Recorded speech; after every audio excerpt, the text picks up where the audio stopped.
Hi everyone! Good morning! Ito na naman po tayo. Welcome to my vlog. Magluluto na naman po ako ng another kind of soup. And ito po yung tinatawag nating sugarcane dessert. Sugarcane desserts. So, ayun. Bali, ito po yung mga ingredients natin. We have, ang tawag dito, barley. So, bali, 4 tablespoon po siya. And ito yung sugarcane na bibili sa market ng around $20 for 3 pieces po. Tsaka para hindi na po kayo mahirapan na pwede na po ninyo siyang ipakat ng ganito kalalaki para mabilisan lang po yung pag-prepare nyo.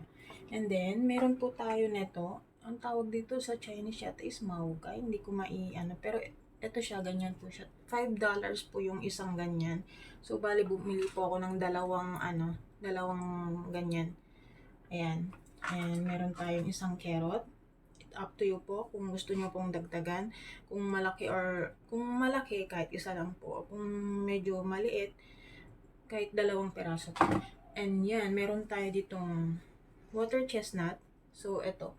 Bumili ako ng mga 10 pieces. Yan, 10 pieces na water chestnut. So, ayun. Tsaka pagka almost done na po, ito, lagyan nyo po siya ng rock sugar. So, ayan guys, mamaya-maya po, ko muna siya, hugasan ko muna. So, babalikan ko po kayo.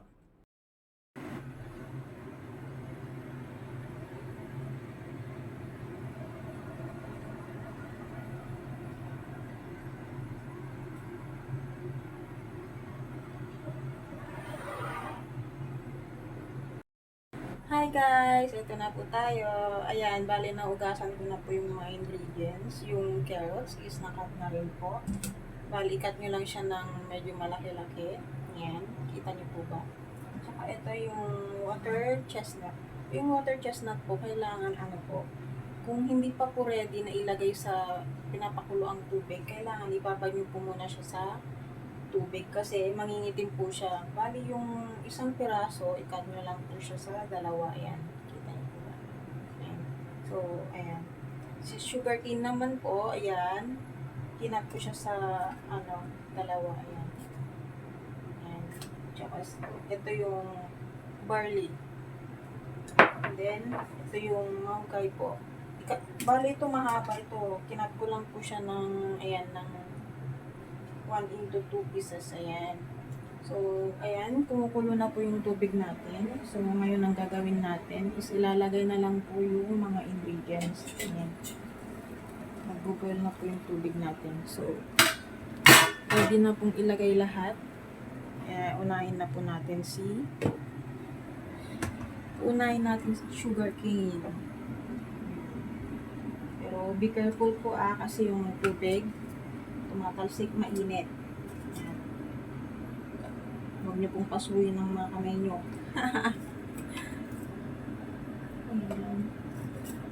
Dahan-dahan lang po yung paglagay.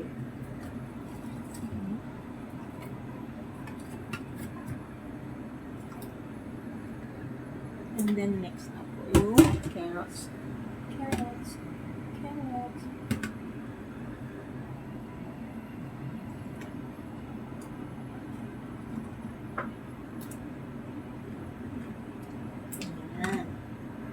Ilagay na natin si carrots. Susunod naman natin si water chestnut.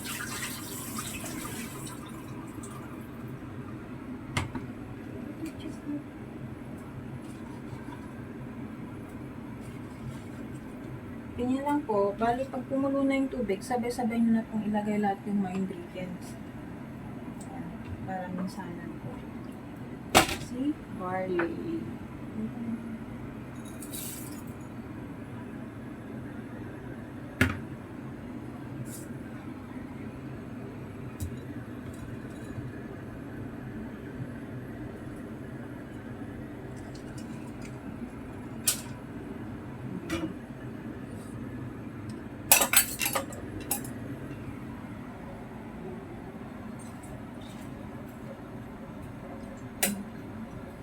So, ayun. Papakuluan na lang po natin siya ulit And then after kumulo, isaset na po natin yung timer for big fire 15 minutes and small fire for 15 minutes. Ayan po.